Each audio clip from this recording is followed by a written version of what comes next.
अस्सलाम to everyone. I hope कि आप सब लोग ठीक होंगे। आप देख रहे हो जेके स्टडी पॉइंट और इस वीडियो में हम डिस्कस करेंगे सिकास्ट कश्मीर एंड सिकास्ट जम्मू के एडमिशन प्रोसेस के बारे में। सेशन 2025 के लिए वेटनरी बीवीएससी एंड एएच में आप किस तरीके से एडमिशन ले सकते हो। इसी तरीके से एग्रीकल्चर में, इसी तरीके से हॉर्टिकल्चर में, सेरीकल्चर में, एपीकल्चर में, जितने भी ये डिपार्टमेंट्स आते हैं इनके लिए अगर आपको कोर्सेज करने होंगे तो सिकास्ट के लिए कब रजिस्ट्रेशन स्टार्ट होगी कश्मीर के लिए और जम्मू के लिए, और सिकास्ट कश्मीर और जम्मू में क्या फ़र्क है, अप्लाई कब से आपको करना है, कोर्सेज कौन कौन से करवाए जाते हैं, एलिजिबिलिटी क्या रहेगी, सिलेबस आपको कौन सा पढ़ना है, एग्ज़ाम किस हिसाब से होगा, सब कुछ हम डिटेल में डिस्कस करेंगे। वीडियो बहुत ही ज़्यादा इंपॉर्टेंट होने वाला है। वीडियो ज़रूर एंड तक देखना। सबसे पहले आप सब लोगों से रिक्वेस्ट रहेगी कि अगर आपने अभी तक हमारी चैनल को सब्सक्राइब नहीं किया है, सब्सक्राइब ज़रूर करना। इसके अलावा मैं आपको बता देता हूँ, इस साल अगर आपको सिकास्ट कश्मीर या जम्मू के लिए एप्लीकेशन फार्म फिलअप करना है, इसके बारे में डिटेल में समझना है, तो हमारे साथ व्हाट्सएप पे ज्वाइन ज़रूर करना। लिंक आपको डिस्क्रिप्शन में मिल जाएगी, कमेंट बॉक्स में मिल जाएगी, तो वहाँ से व्हाट्सएप ग्रुप ज्वाइन ज़रूर करना ताकि हर कोई अपडेट आपको मिल सके। बाकी मैं आपको बता देता हूँ, इस वीडियो को जितना हो सके शेयर करना अपने दूसरे दोस्तों के साथ। जो भी कैंडिडेट्स 12th पास है उनके साथ इस वीडियो को ज़रूर शेयर करना ताकि उनको इसके बारे में पता चल जाए। तो चलिए वीडियो को स्टार्ट कर लेते हैं। तो सबसे पहले मैं आपको बता देता हूँ, सिकास्ट कश्मीर एंड सिकास्ट जम्मू के लिए अलग अलग एप्लीकेशन फार्म्स आते हैं और यहाँ पे एग्ज़ाम भी अलग तरीके से होता है, डेट्स भी एग्ज़ाम्स के लिए अलग से होते हैं, पेपर पैटर्न भी अलग से होता है और जो सीट्स हैं, सीट डिस्ट्रीब्यूशन भी अलग से होती है, सीट मैट्रिक्स भी अलग से आता है। तो पहले हम सिकास्ट कश्मीर की बात करेंगे, उसके बाद सिकास्ट जम्मू की बात करेंगे और फिर हम आपको एप्लीकेशन डेट्स के रिगार्डिंग बताएंगे और कब आपको अप्लाई करना है, कब एग्ज़ाम देना है, सिलेबस क्या रहेगा, वो भी हम डिस्कस करेंगे। तो वीडियो ज़रूर एंड तक देखना। सबसे पहले अगर हम बात करेंगे सिकास्ट कश्मीर की, तो यहाँ पे हमारे पास सिकास्ट कश्मीर का इंफॉर्मेशन ब्रोक्योर है। इससे हम डेट्स का भी पता कर सकते हैं, इसके अलावा प्रोग्राम्स का भी, एलिजिबिलिटी का भी और यहाँ पे सीट्स के बारे में भी हम डिस्कस कर सकते हैं। तो यहाँ पे सबसे पहले आप देख सकते हो, अगर हम प्रोग्राम्स की बात करेंगे तो बीवीएससी एएच एनिमल हस्बेंड्री आप इसके थ्रू कर सकते हो, वेटनरी साइंस कर सकते हो, फिशरीज़ कर सकते हो। इसके अलावा agriculture, horticulture, forestry, sericulture, food technology, इसमें अगर आपको एडमिशन लेना होगा 10+2 आपके पास होना चाहिए। इंग्लिश, फिजिक्स, केमिस्ट्री, बायोलॉजी आपका सब्जेक्ट होना चाहिए। इसके अलावा आप यहाँ पे बायोटेक्नोलॉजी में भी कोर्स कर सकते हो, बायोकेमिस्ट्री में भी कर सकते हो, माइक्रोबायोलॉजी में भी कर सकते हो, इकोनॉमिक्स एंड डाटा साइंस में भी कर सकते हो। अब यहाँ पे कुछ और कोर्सेज भी है, यहाँ पे आप देख सकते हो सीड प्रोडक्शन के रिगार्डिंग कॉमर्शियल, यहाँ पे आप देख सकते हो जीआईएस, आरएस आप देख सकते हो। कुछ और यहाँ पे डिप्लोमा कोर्स भी दिए गए हैं। बाकी जो मेन कोर्स में आपको सिखाया जाएगा वो यहाँ पे डिटेल में लिखा गया है। अब अगर हम एप्लीकेशन फार्म्स की बात करेंगे तो सबसे पहले अगर हम सिकास्ट कश्मीर की बात करेंगे तो 7/4 मतलब आपके जो एप्लीकेशन फार्म्स हैं वो अप्रैल में आपको देखने को मिलेंगे। अप्रैल में आप अप्लाई कर सकते हो इन फार्म्स के लिए और यहाँ पे लास्ट डेट अप्रैल में ही होगा। फिर मई में आपको ऑलरेडी पता है नीट का एग्ज़ाम होता है, तो मई में सिकास्ट कश्मीर का एग्ज़ाम होता है। इसके लिए ऑनलाइन आपको अप्लाई करना होता है, इसके लिए एंट्रेंस हो जाता है। जो एंट्रेंस हो जाता है इसमें मैं आपको बता देता हूँ, कोई नेगेटिव मार्किंग नहीं होती है। सिकास्ट कश्मीर की तरफ से पेपर निकाला जाता है विदाउट एनी नेगेटिव मार्किंग। यहाँ पे मैं आपको बता देता हूँ, सबसे पहले आपको करना क्या होगा, 11th 12th का जो मेन सिलेबस होता है वो आपको कवर करना होगा। जो नीट के लिए सिलेबस रहता है, जो जेकेबोपी के लिए सिलेबस रहता है, सेम इस तरीके से सिकास्ट के लिए भी सिलेबस रहता है, सिकास्ट कश्मीर के लिए।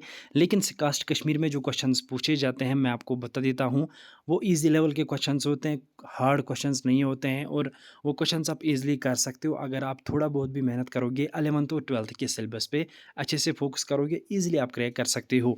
यहाँ पे मैं आपको बता देता हूँ, सिकास्ट कश्मीर की अगर हम बात करेंगे तो आप सब लोगों को ऑलरेडी पता है बीवीएससी एंड एएच का बहुत ज़्यादा अच्छा स्कोप है। इसमें 96 सीट्स रहती है, जिसके लिए आप डिस्ट्रीब्यूशन यहाँ पे देख सकते हो। अगर हम सिकास्ट कश्मीर की बात करेंगे, बाकी सीट मैट्रिक्स आप यहाँ पे नोट डाउन कर सकते हो। 845 सीट्स होती है और यहाँ पे मैं आपको बता देता हूँ, इसमें सेल्फ फाइनेंस भी सीट्स होती है, गवर्नमेंट भी सीट्स होती है, प्राइवेट भी सीट्स होती है। तो ऑब्वियसली अगर आपको गवर्नमेंट में एडमिशन लेना है तो इसके लिए आपको अच्छी मेहनत करनी पड़ेगी, कट ऑफ में आना पड़ेगा और एंट्रेंस को अच्छे से क्वालिफाई करना पड़ेगा। आप इजीली गवर्नमेंट में सीट पा सकते हो, चाहे आपको बीवीएससी एंड एएच करना होगा। इस तरीके से एग्रीकल्चर, हॉर्टिकल्चर एंड फॉरेस्ट्री में भी गवर्नमेंट सीट्स होती हैं। बाकी प्राइवेट में आपको इजीली एडमिशन मिल जाता है। और यहाँ पे अगर हम कट ऑफ की बात करेंगे तो गवर्नमेंट के लिए लगभग आपका 90 स्कोर होना चाहिए। प्राइवेट की बात करेंगे तो कम से कम आपके 50 टू 60 पॉइंट्स होने चाहिए, आप इन कोर्स में एडमिशन ले सकते हो। बाकी BVSC एंड एज की बात करेंगे, इसका जो कट ऑफ है वो 90 प्लस ही जाता है, 90 बिलो नहीं जाता है, चाहे आपके पास कोई कैटेगरी क्यों ना हो। यहाँ पे अगर हम कास्ट जम्मू की बात करेंगे तो इसके लिए भी एंट्रेंस एग्ज़ाम हो जाता है और इसमें भी यही कोर्स करवाए जाते हैं जो मैंने आपको अभी बोले।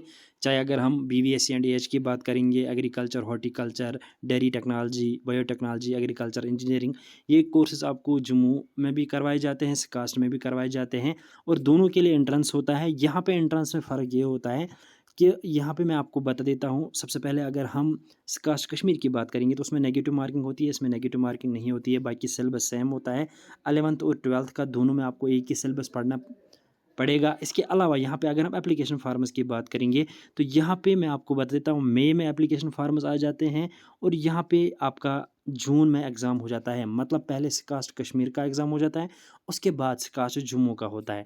बाकी मैं आपको बता देता हूँ, सेंटर्स जो होते हैं कभी कभार जम्मू में भी रहते हैं, कभी कभार श्रीनगर में भी रहते हैं, तो दोनों जगह भी रह सकते हैं। ये डिपेंड करता है कि किस हिसाब से एप्लीकेशन फार्म्स आ जाएंगे। अगर ज़्यादा एप्लीकेशन फार्म्स आते हैं कश्मीर से जम्मू वाले के लिए तो यहाँ पे श्रीनगर में भी सेंटर रखा जाता है।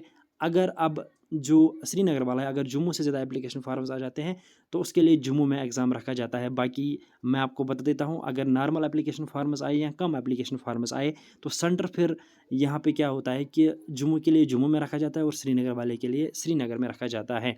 बाकी यहाँ पे आप एप्लीकेशन फार्म्स का डेट्स यहाँ पे चेकआउट कर सकते हो। अब यहाँ पे मैं आपको बता देता हूँ फ़ी की अगर हम बात करेंगे तो यहाँ पे आप देख सकते हो जो कि जम्मू वाला है उसके लिए 2000 रुपीज़ आपको फ़ी देना पड़ेगा। बाकी जो कश्मीर वाला है उसके लिए 1500, तो 500 कम है।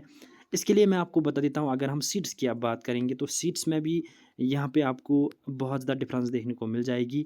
अगर हम जम्मू की बात करेंगे तो मैं आपको बता देता हूँ, अभी हमने पहले कश्मीर की बात की थी तो उसमें आपने देखा था 96 सीट्स थी जो कि BVSC के लिए रखी गई थी। अब यहाँ पे अगर हम बात करेंगे BVSC एंड एज तो यहाँ पे 100 सीट्स हैं और इसमें भी गवर्नमेंट प्राइवेट कॉलेज पार्टिसिपेट करते हैं और सीट्स को डिस्ट्रीब्यूट किया जाता है। इसकी कट ऑफ की बात करेंगे तो लगभग 70 प्लस आप कट ऑफ मान के चल सकते हो, क्योंकि नेगेटिव मार्किंग है तो ऑब्वियसली थोड़ा बहुत कट ऑफ कम ही हो जाता है इस कास्ट कश्मीर से। तो इसके लिए एप्लीकेशन फार्म्स के रिगार्डिंग मैंने आपको बताया, कोर्स के रिगार्डिंग बताया। बाकी मैं आपको बता देता हूँ, इसमें भी रिजर्वेशन पॉलिसी सारी चीज़ें अप्लाई होती है। इसके लिए भी आपको एग्ज़ाम देना पड़ता है, सीट निकालनी पड़ती है और कट ऑफ यहाँ पे मैं आपको बता देता हूँ, कट ऑफ भी according to category, according to seats के हिसाब से यहाँ पे हो जाता है।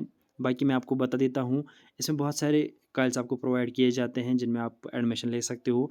फर्दर मैं आपको बता देता हूँ, एप्लीकेशन फार्मर्स दोनों के लिए जल्दी आ जाएंगे, मैं आपको सबसे पहले नोटिफाई करूँगा। हमारी चैनल को सब्सक्राइब करना, व्हाट्सएप ग्रुप ज्वाइन ज़रूर करना। बाकी मैं आपको बता देता हूँ, इन दोनों के लिए अगर आपको प्रिपेयर करना होगा तो 11th और 12th का सिलेबस अच्छे से प्रिपेयर कीजिए। जो आप नीट के लिए पढ़ रहे हैं वही इनमें भी पूछा जाता है, पेपर पैटर्न थोड़ा लो ही रहता है उन एग्ज़ाम से। तो फर्दर अपडेट्स के लिए चैनल को ज़रूर सब्सक्राइब करना। मिलते हैं किसी और वीडियो में किसी और अपडेट के साथ, तब तक के लिए अल्लाह हाफ़िज़।